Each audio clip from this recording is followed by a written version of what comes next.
Assalamualaikum warahmatullahi wabarakatuh. Waalaikumsalam warahmatullahi wabarakatuh. Alhamdulillah nahmaduhu wa nasta'inuhu wa nastaghfiruh wa na'udzu billahi min shururi anfusina wa min sayyiati a'malina. May yahdihillahu fala mudhillalah wa may yudlil fala hadiyalah. Asyhadu an la ilaha illallah wahdahu la syarikalah wa asyhadu anna Muhammadan abduhu wa rasuluh. Rabbi shrah li sadri wa yassir li amri wahlul 'uqdatam min lisani yafqahu qawli. Rabbi zidni ilma warzuqni fahma. Amma ba'du.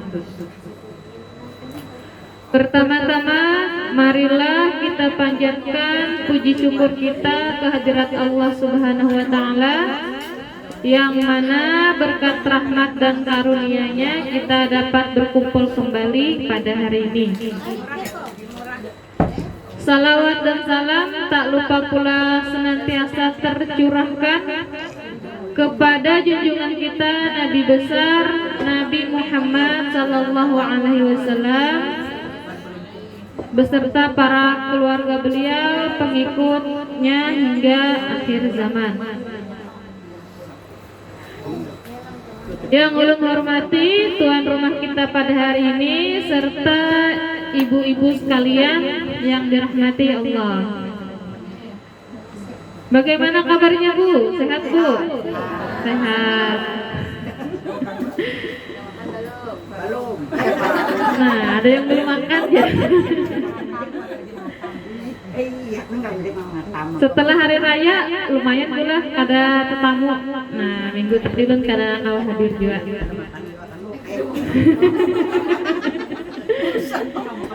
Sebelumnya kita selamat hari raya dulu lah.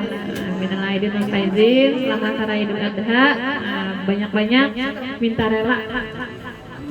Mudahan bila kita ada salah, sama-sama kita saling memaafkan. Sebelumnya ulun mau tanya Bu, orang yang beruntung menurut Bu Hanpian orang yang seperti apa Bu? Orang yang beruntung sehat ya. Apalagi Bu yang beruntung Bu? Panjang umur, murah rezeki, apalagi Bu? Sugih pula. Nah. Nyaman makan lah, beruntung juga itu ada daging nyaman kita memakan, nah beruntung berarti. Habislah sudah Bu, sapi kurbannya Bu.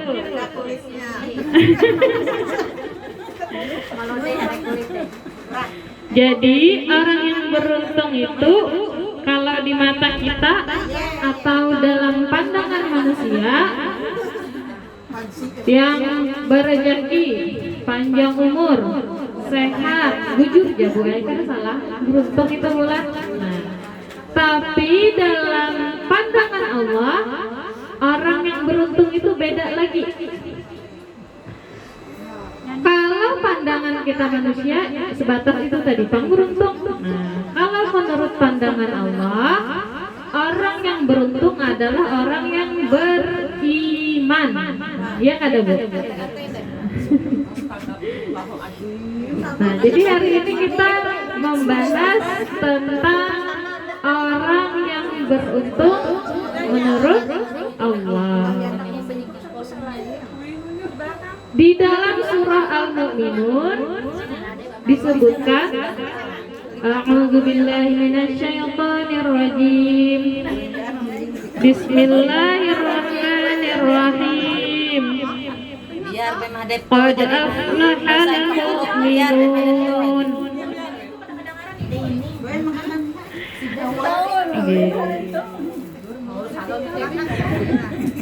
Artinya sungguh beruntung orang yang beriman. Nah, dalam surah Al-Mu'minun disebutkan orang yang beruntung itu adalah orang yang beriman. Kemudian dilanjutkan lagi pada ayat 2 sampai ayat 5-nya. Allazina hum fi sholatihim khashi'un, yaitu orang-orang yang khusyuk dalam sholatnya. Nah, jadi beriman, kemudian dia khusyuk di dalam sholatnya. Ayat ketiga disambung lagi, walladzina hum 'anil lagwi mu'ridun, dan orang-orang yang menjauhkan diri dari perbuatan atau perkataan yang tidak berguna. Walladzina hum lizzakati fa'ilun, dan orang-orang yang menunaikan zakat. Walladzina hum li furujihim hafizun, dan orang-orang yang menjaga kemaluannya. Nah, itu tadi disebutkan dalam surah Al-Mu'minun ayat 1 sampai 5. Orang-orang yang beruntung yaitu orang yang beriman, kemudian khusyuk dalam salatnya. Karena khusyuk ini susah pula. Nah, bila dia bisa khusyuk di dalam salatnya, maka dia adalah orang-orang yang beruntung. Kalau kita di dalam salat belum tentu bisa khusyuk, pasti banyak pikiran. Nah, makanya disebutkan yang bisa khusyuk itu orang yang beruntung. Hanya Allahu Akbar, takbir wae, Allahu Akbar. Ingat tadi pemasak ya, temati juang apinya aja. Tinggi boleh. Nah, macam-macam pikiran, heran juga Bu Ai, pas sembahyang tuh yang kada kita pikirkan tuh muncul seberataan ketika sholat. Yang kehilangan benda ketika sholat bisa ingat Bu Ai anaknya. Nah, biar nggak ingat anak sesuatu pas sholat bisa jadi ingat. Nah, karena itu adalah godaan dari syaitan. Walaupun kita belum khusyuk salat, belum bisa khusyuk, maka salat tetap harus kita kerjakan. Namun bagi orang-orang yang bisa khusyuk dalam salatnya, dia adalah orang yang beruntung. Kemudian disebutkan juga tadi bahwa orang yang beruntung adalah orang yang menjaga diri dari perbuatan yang sia-sia. Apa sia-sia di sini maksudnya, Bu? Sia-sia berarti perbuatan yang tidak mendatangkan manfaat. Banyak pula perbuatan yang tidak mendatangkan manfaat. Salah satunya misalkan kita menggibah orang, bermanfaat kada, Bu? Nah, kada pula. Maka itu berarti tidak beruntung orang tersebut karena membuat dirinya melakukan hal yang sia-sia. Kemudian orang yang beruntung adalah orang yang menunaikan zakat. Nah, karena salah satu syarat zakat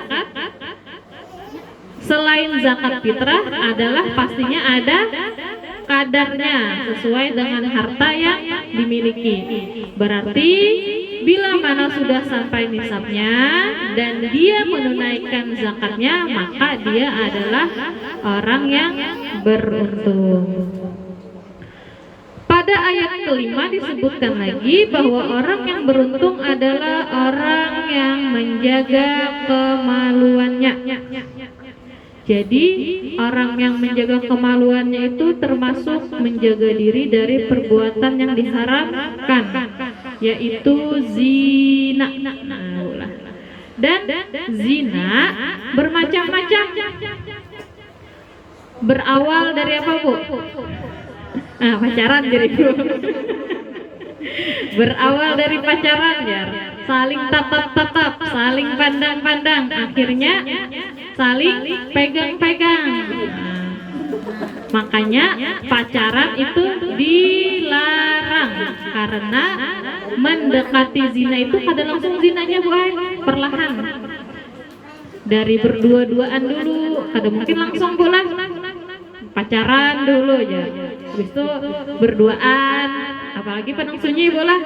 Nah, makanya bila ada anak-anak sekarang harus hati-hati, jangan sampai berduaan dengan lawan jenis di tempat yang sunyi.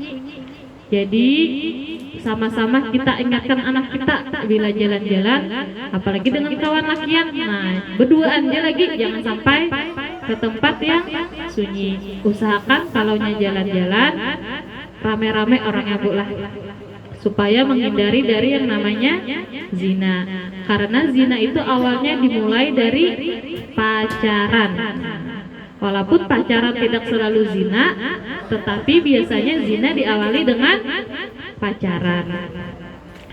Selanjutnya orang yang beruntung di dalam surah Asy-Syams ayat 9 disebutkan bahwa orang yang beruntung adalah orang yang mensucikan jiwanya.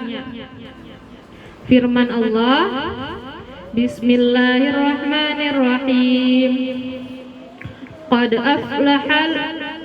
aflaha man zakkaha wa qad khaba man dassaha. Artinya, sungguh beruntung orang yang mensucikan jiwanya, dan sungguh merugi orang yang mengotorinya. Jadi membersihkan jiwa di sini adalah membersihkan dari sifat-sifat yang mengotori jiwa, atau biasa kita sebut dengan penyakit hati. Apa saja penyakit hati, Bu? Iri, dengki, sombong, apa lagi, Bu? Ria. Nah, kalau sombong itu merasa hebat. Kalau iri itu ada perasaan tidak senang melihat orang lain bahagia. Kemudian ria itu adalah sifat beramal ingin dipuji. Nah, itu adalah hal-hal yang mengotori jiwa. Jadi cara membersihkannya adalah dengan memperbanyak istighfar. Supaya hati kita tadi tidak kotor, cara mensucikannya adalah dengan bersifat ikhlas. Nah, jadi dalam hati kita harus memiliki yang namanya ikhlas. Kemudian sabar, perbanyak syukur supaya hati kita menjadi bersih. Kenapa mensucikan jiwa itu penting? Nah, karena segalanya itu berawal dari jiwa atau dari hati dan pikiran kita. Bila pikiran kita buruk, maka jiwa kita menjadi kotor. Bila pikiran atau hati kita baik, maka insya Allah perbuatan yang keluar dari pikiran dan hati tadi baik juga. Ibarat teko bola, bila di dalamnya kopi, ketika kita tuang, warnanya hitam juga. Bila di dalamnya susu, ketika kita tuang, maka putih keluarnya. Maka seperti itu pula hati. Rasulullah Shallallahu Alaihi Wasallam bersabda, ketahuilah sesungguhnya dalam tubuh terdapat segumpal daging. Jika ia baik, maka baiklah seluruh tubuh. Jika dia rusak, maka rusaklah seluruh tubuh. Ketahuilah itu adalah hati.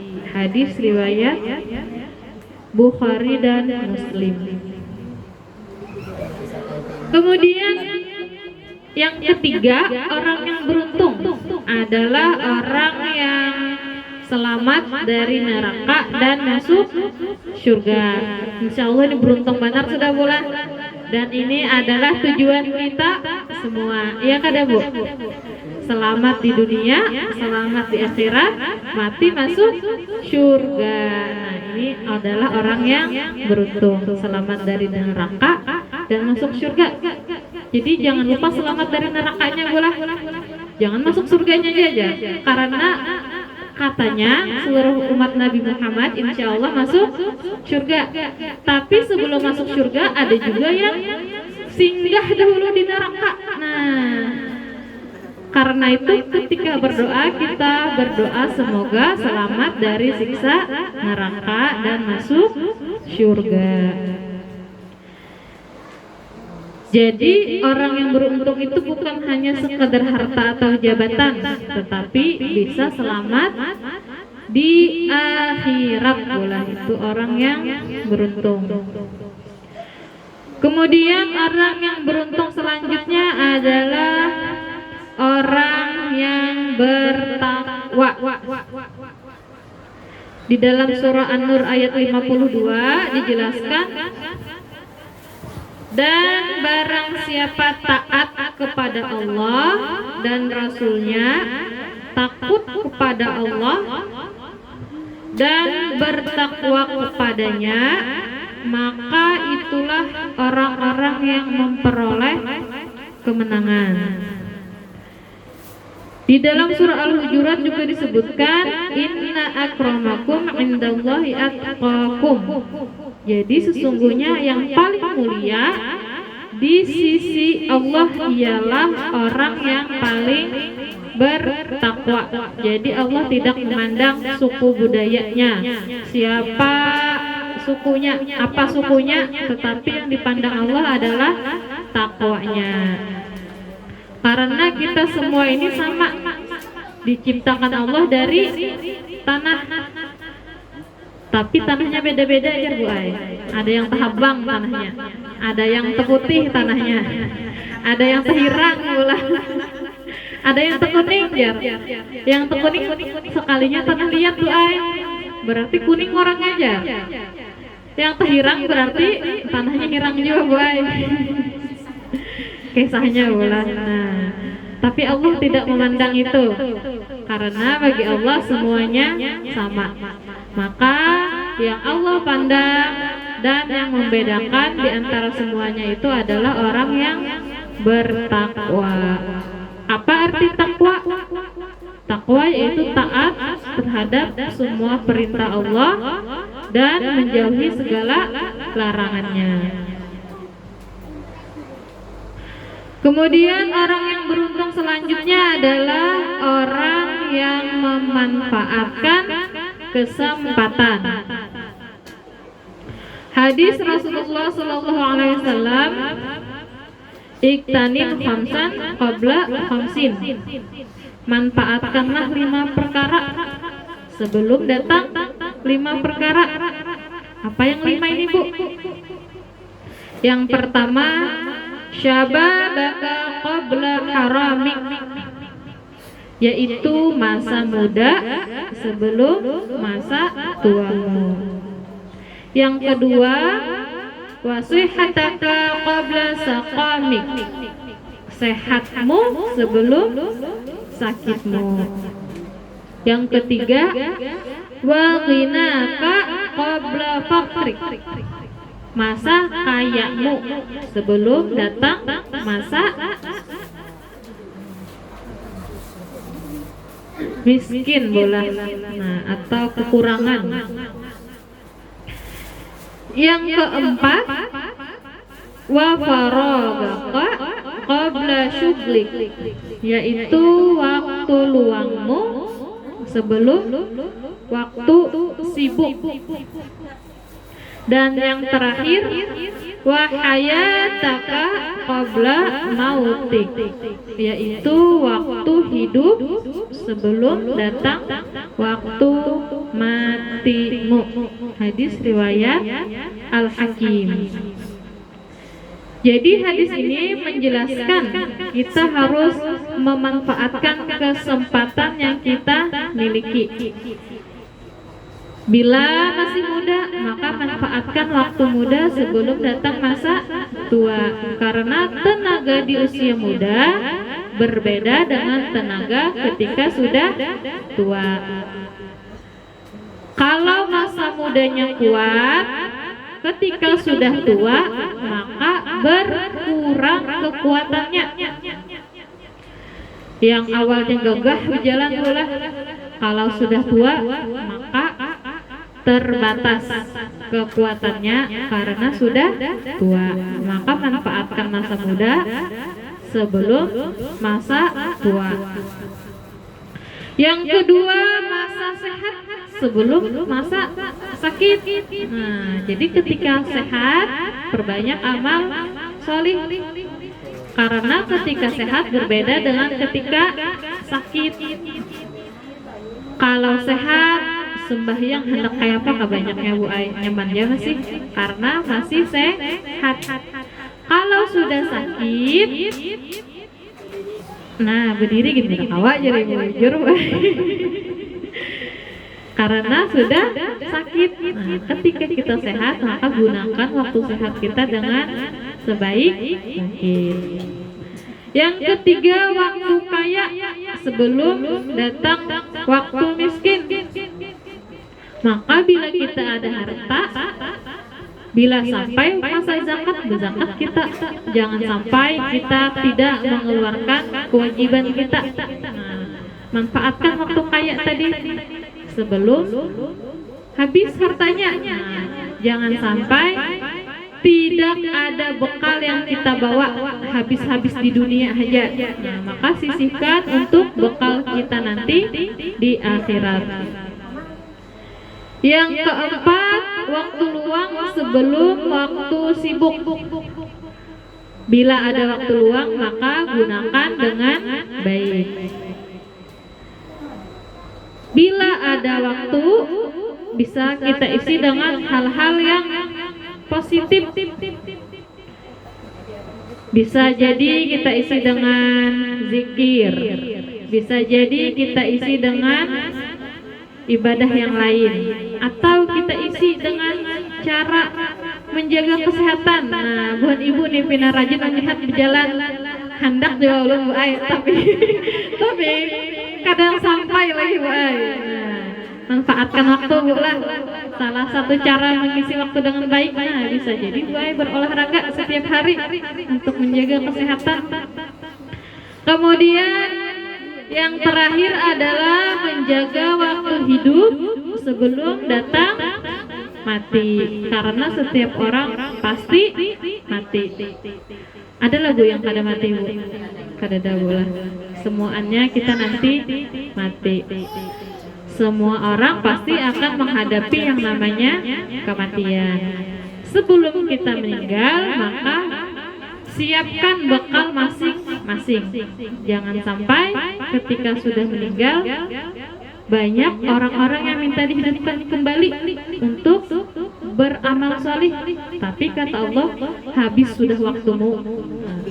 Karena kalau sudah habis tidak mungkin kita hidup lagi bola. Karena hidup hanya sekali. Nah, maka gunakan sebaik mungkin.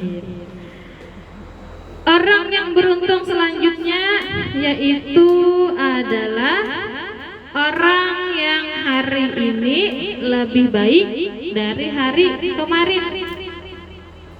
Rasulullah SAW bersabda, "Man kana yaumuhu khairan min amsihi fahuwa rabih, wa man kana yaumuhu misla amsihi fahuwa maghbun, wa man kana yaumuhu syarran min amsihi fahuwa mal'un." Artinya, barang siapa yang hari ini lebih baik dari hari kemarin, maka dia termasuk orang yang beruntung. Barang siapa yang hari ini sama dengan hari kemarin, maka dia termasuk orang yang rugi. Dan barang siapa yang hari ini lebih buruk dari hari kemarin, maka dia tergolong orang yang celaka. Nah, hadis ini menyuruh kita supaya memperbaiki diri menjadi lebih baik setiap harinya.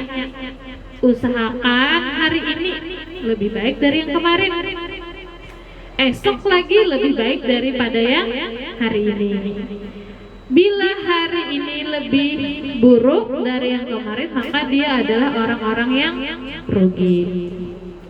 Mungkin itu saja sedikit yang dapat ulun sampaikan, yaitu tentang orang-orang yang beruntung menurut pandangan Allah, yaitu orang yang beriman, kemudian orang yang mensucikan jiwanya, orang yang selamat dari neraka dan masuk surga, orang yang bertakwa, orang yang memanfaatkan kesempatan, dan orang yang hari ini lebih baik dari hari kemarin. Mudah-mudahan kita semua termasuk orang-orang yang beruntung, orang yang beriman, bertakwa, selamat dari siksa neraka, masuk surga. Amin ya robbal alamin. Nah, kalau ada salah kata mohon dimaafkan. Wallahu muwaffiq ila aqwamit thoriq. Wabillahi taufiq wal hidayah. Wassalamualaikum warahmatullahi wabarakatuh.